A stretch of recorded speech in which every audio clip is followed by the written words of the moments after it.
Assalamualaikum dear brothers and sisters, welcome back in our team La Twitter। तो आज हम discuss करेंगे एक नए सब्जेक्ट के ऊपर, एक नए टॉपिक के ऊपर जो मोस्ट इम्पोर्टेंट है और जनरल नॉलेज के हवाले से भी और आपका एग्जाम के पॉइंट ऑफ व्यू से भी ये बहुत मैंडेटरी है। तो आज हम जो आपके लिए टॉपिक या एक्ट लाए हैं वो है इलेक्ट्रिसिटी एक्ट 1910। तो आज हम इस एक्ट के ऊपर डिस्कस करने वाले हैं। आज की जो हमारी वीडियो है इसके अंदर हम इस एक्ट का एक कॉन्सेप्ट, एक इंट्रोडक्शन समझेंगे कि ये बेसिकली एक्ट किस चीज से डील करता है, और इसके साथ साथ हम समझेंगे कि इस एक्ट को बनाने का मकसद, ऑब्जेक्ट क्या था। ठीक है, तो चलो हम अपने लेक्चर को शुरू करते हैं। तो सबसे पहले हम समझते हैं कि इलेक्ट्रिसिटी एक्ट, ये जो हेडिंग है, ये जो टाइटल है, इसका मतलब क्या है, ये किस चीज से डील कर रहा है। पहले हमें, जब कभी भी आप कोई भी एक्ट पढ़ें तो सबसे पहले आप जो है उसकी हेडिंग, उसके टाइटल को क्लियर करें, उसके बाद आप उसके अंदर जाया करें। तो सबसे पहले हम समझते हैं इलेक्ट्रिसिटी को। तो बेसिकली इलेक्ट्रिसिटी आपकी क्या है, फॉर्म ऑफ एनर्जी है। क्या है? फॉर्म ऑफ एनर्जी, या आप कहें फ्लो ऑफ एनर्जी। इलेक्ट्रिसिटी आपकी एक एनर्जी है। एनर्जी मींस कि जो इलेक्ट्रिसिटी आपके घर तक पहुंचती है ग्रिड स्टेशन के जरिए, ये क्या है? Flow of energy. Energy grid station के जरिए फ्लो होकर हमारे तक पहुंचती है, जिसके जरिए हम अपने फैन, अपने जो भी इलेक्ट्रिक डिवाइसेस हैं वो इस्तेमाल करते हैं। ये किस चीज की मदद से? एनर्जी की मदद से, जिसे हम इलेक्ट्रिसिटी कहते हैं। इलेक्ट्रिसिटी एक्ट ये एक लॉ है जो relating to supply of energy and use of energy से कंसर्न्ड है। ठीक है, तो ये एक कॉन्सेप्ट था इलेक्ट्रिसिटी का। इसके बाद हमारे पास सेकंड टर्म है एक्ट। एक्ट मींस के वो लॉ जो पार्लियामेंट पास करे। बट यहाँ पर अगर हम देखें कि ये इलेक्ट्रिसिटी एक्ट बिल्कुल पार्लियामेंट से ही पास हुआ है, but electricity act basically British की पार्लियामेंट ने पास किया था 1910 में। क्योंकि 1910 का ये एक्ट है, उस वक्त पाकिस्तान एक इंडिपेंडेंट स्टेट नहीं था, तो ब्रिटिश ने अपने इलेक्ट्रिक सिस्टम के लिए ये इलेक्ट्रिसिटी एक्ट बनाया था। तो वहां से पाकिस्तानियों ने जब आजाद हुए उसके बाद इस एक्ट को अपने पास एडॉप्ट कर लिया। तो बेसिकली ये एक्ट ब्रिटिश पार्लियामेंट का है। उसके बाद जब पाकिस्तान आजाद हुआ तो इस एक्ट को एडॉप्ट कर लिया। उसके बाद लास्ट ये है आपका 1910, मीन्स के ये ईयर ऑफ पासिंग है, मीन्स इस साल के अंदर आपका इलेक्ट्रिसिटी एक्ट पास हुआ था। अभी आपको थोड़ा बहुत कॉन्सेप्ट आ गया होगा कि ये जो इलेक्ट्रिसिटी एक्ट के अंदर हम जो चीज पढ़ेंगे वो सप्लाई ऑफ एनर्जी और यूजेज ऑफ एनर्जी के रिलेटेड होगी। तो ये आपका इलेक्ट्रिसिटी एक्ट जो है 1910 में 9 नंबर पर पास हुआ था। ये एक्ट नंबर 9 मीन्स के 1910 में 9वें नंबर पर जो एक्ट पास हुआ था वो आपका इलेक्ट्रिसिटी एक्ट था। ठीक है, और इलेक्ट्रिसिटी एक्ट के अंदर टोटल जो सेक्शंस हैं वो 58 हैं। 58 सेक्शंस पर आपका इलेक्ट्रिसिटी जो है वो मुश्तमिल है। ठीक है, उसके बाद इन 55 सेक्शंस को 4 हिस्सों में तकसीम किया गया है, 4 पार्ट्स के अंदर तकसीम किया गया है। ठीक है, किस तरीके से? ये जो मैंने चार्ट बनाया हुआ है इस तरीके से, और इस सेक्शन वाइज के अंदर इन 4 चैप्टर्स, इन 4 पार्ट्स को डिस्ट्रीब्यूट किया गया है। देखें, ठीक है, नंबर 1 पार्ट, ये जो 4 पार्ट्स हमने डिस्कस किए उसमें नंबर 1 पार्ट के अंदर जो चीज डिफाइन कर रहा है वो आपकी है प्रीलिमिनरी। प्रीलिमिनरी हम उस हिस्से को कहते हैं जिसके अंदर एक्ट का इंट्रोडक्शन बयान किया हुआ आता है, जिसके अंदर एक्ट के रिगार्डिंग जो बेसिक चीजें हैं वो उसके अंदर बताई जाती हैं। जैसे कि अगर कोई शख्स है उससे हम उसका इंट्रोडक्टरी पार्ट पूछे तो तो उसके अंदर वो अपनी डेट ऑफ बर्थ बताएगा, अपना नाम बताएगा, अपनी कास्ट बताएगा। ठीक है, तो इस ही तरीके से अगर हम इस एक्ट की प्रिलिमिनरी पार्ट के अंदर देखें तो इसमें एक्ट का इंट्रोडक्शन बताया गया है कि इस एक्ट का नाम क्या है, कब पास हुआ और कहां पर एप्लीकेबल होगा। ठीक है, और इस एक्ट के अंदर जो इम्पोर्टेंट डेफिनेशंस हैं, इम्पोर्टेंट टर्म्स हैं, वो भी प्रिलिमिनरी पार्ट के अंदर डिफाइन किया गया है, जो सेक्शन नंबर 1 से लेकर 2, सेक्शन 1 और 2 ये 2 सेक्शंस हैं जो पार्ट नंबर 1 के अंदर आते हैं। इसके बाद हम दूसरे पार्ट की तरफ अगर चले तो पार्ट नंबर 2 आपका डिफाइन करता है सप्लाई ऑफ एनर्जी। मीन्स के एनर्जी यहाँ पर इलेक्ट्रिसिटी की बात कर रहा है। मीन्स के इलेक्ट्रिसिटी कौन सप्लाई करेगा और किस तरीके से सप्लाई होगी, इन केस ऑफ डिफॉल्ट क्या पेनल्टीज होंगी, वो आपको chapter number part number 2 supply of energy के अंदर बताया गया है, जो सेक्शन नंबर 3 से लेकर 27 तक डिफाइन किया गया है सप्लाई ऑफ एनर्जी से regarding each and everything. Supply of energy के रिगार्डिंग आपको सेक्शन नंबर 3 से लेकर 27 तक बताया गया है। उसके बाद हम आते हैं पार्ट नंबर 3 की तरफ। पार्ट नंबर हिस्से नंबर 3 के अंदर ये डिफाइन किया गया है कि supply, transmission and use of energy by non लाइसेंसी। मीन्स के अगर वो शख्स आपका एनर्जी सप्लाई करता है, एनर्जी ट्रांसमिट करता है या एनर्जी को इस्तेमाल करता है, किस तरीके से, बाय नॉन लाइसेंसी। वो शख्स जिसे गवर्नमेंट इजाजत देती ही नहीं है कि आप एनर्जी को सप्लाई करें या एनर्जी को ट्रांसमिट करें या एनर्जी को इस्तेमाल करें, तो इस सूरत हाल में कौन सी कंडीशन आयद होगी, उसके लाइसेंस के ऊपर क्या चीज होगी। अगर वो विदाउट अथॉरिटी ट्रांसमिट या सप्लाई कर देता है तो उसके ऊपर क्या इफेक्ट होगा, वो सेक्शन नंबर 28 से लेकर 30 तक आपको डिफाइन कर दिया गया है।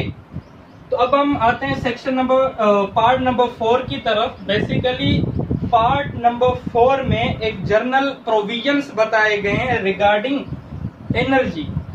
जो भी एक जर्नल प्रोविजंस हैं, इनको छोड़कर preliminary supply of energy, supply, transmit, use of energy by non लाइसेंसी, इन चीजों को छोड़कर फिर जो जर्नल चीजें हैं, इसके अलावा जो चीजें आपको चाहिए रिगार्डिंग एनर्जी, तो वो आपको जर्नल प्रोविजन में मिलेंगी, जो सेक्शन नंबर 31 से लेकर 58 तक बताया गया है। तो बेसिकली आपका पूरा का पूरा इलेक्ट्रिसिटी एक्ट इस चीज के ऊपर बुनियाद रखता है।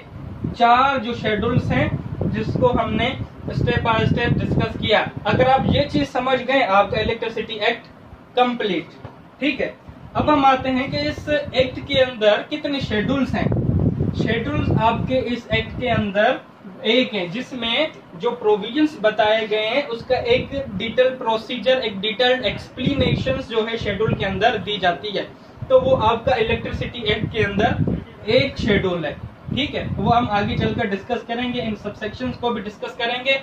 उसके बाद मैं आपको बताऊं कि सेक्शन नंबर 1, अगर हम इलेक्ट्रिसिटी एक्ट का सेक्शन नंबर 1 देखें तो इलेक्ट्रिसिटी एक्ट का आपका सेक्शन नंबर 1 डिफाइन करता है short title, extent and commencement. ये 3 चीजें डिफाइन करता है। शॉर्ट टाइटल क्या है, इलेक्ट्रिसिटी एक्ट 910, और इसकी एक्सटेंट ये है होल पाकिस्तान। ये आपका इलेक्ट्रिसिटी एक्ट जो है पूरे के पूरे पाकिस्तान में एप्लीकेबल होगा। ठीक है, और जब पाकिस्तान ने इसको अडॉप्ट किया था उससे पहले ये एक्ट ब्रिटिश में एप्लीकेबल था। जब पाकिस्तान ने इसको अडॉप्ट कर लिया तो ऑटोमेटिकली ये आपका एक्ट पाकिस्तान में भी एप्लीकेबल होना शुरू हो गया। उसके बाद हम आते हैं कमेंसमेंट की 2 डेट्स होती हैं। एक तो आपका एक्ट कब बना, मीन्स के पास कब हुआ। दूसरी आपकी चीज होती है कि ये आपका एक्ट इन फोर्स कब हुआ, लागू कब हुआ। तो अगर हम देखें, जब भी पाकिस्तान के अंदर कोई लॉ पास होता है तो उसी ही वक्त उसकी पासिंग डेट और प्लस में कब से एनफोर्स होगा वो डेट मेंशन की जाती है। तो इस ही तरीके से जब पाकिस्तान ने ये एक्ट एडॉप्ट किया तो उस वक्त उसकी पासिंग डेट मेंशन थी, क्योंकि ये एक्ट ब्रिटिश ने पास किया था। तो डेट ऑफ इनेक्टमेंट क्या है, डेट ऑफ इनेक्टमेंट है 18 मार्च 1910, 18 मार्च 1910 को ब्रिटिश पार्लियामेंट ने इलेक्ट्रिसिटी एक्ट को पास कर दिया था। और कब से लागू हुआ वो ब्रिटिश ने अपने लॉ के मुताबिक वो एक्सप्लेन कर दिया। अब हम यहाँ पर ये पढ़ेंगे कि पाकिस्तान के अंदर कब से लागू हुआ। तो सेक्शन नंबर 1 के अंदर हम अगर देखें तो वहां पर कोई भी स्पेसिफिक डेट मेंशन नहीं की गई कि भाई इस डेट से आपका ये एक्ट एप्लीकेबल हो जाएगा। उधर ये बताया गया है कि जो फेडरल गवर्नमेंट है वो ऑफिशियल गजट के जरिए एक नोटिफिकेशन इशू करेगी, भाई अब आपका ये जो इलेक्ट्रिसिटी एक्ट हमने एडॉप्ट किया है वो इस डेट से जो है एप्लीकेबल होगा। तो उस जो डेट फेडरल गवर्नमेंट ने मेंशन की थी ऑफिशियल गजट के अंदर, तो उस डेट से जो है आपका ये इलेक्ट्रिसिटी एक्ट एप्लीकेबल हो गया था। तो आई होप कि यहाँ तक आपको समझ आ गया होगा। अब हम समझते हैं कि इलेक्ट्रिसिटी एक्ट का बेसिकली मेन ऑब्जेक्ट क्या है, किस वजह के लिए, किस पर्पस के लिए आपका इलेक्ट्रिसिटी एक्ट बना। इलेक्ट्रिसिटी एक्ट अब बेसिकली हम ये डिस्कस करेंगे कि आपका जो इलेक्ट्रिसिटी एक्ट है वो किस पर्पस के लिए बनाया गया था या किस ऑब्जेक्ट के लिए बनाया गया था। तो बेसिकली मैंने यहाँ पर टू द पॉइंट एक लाइन में ये ऑब्जेक्ट्स डिफाइन कर दिए हैं। सबसे मेन और फर्स्ट जो ऑब्जेक्ट था इलेक्ट्रिसिटी एक्ट का वो था सप्लाई ऑफ एनर्जी।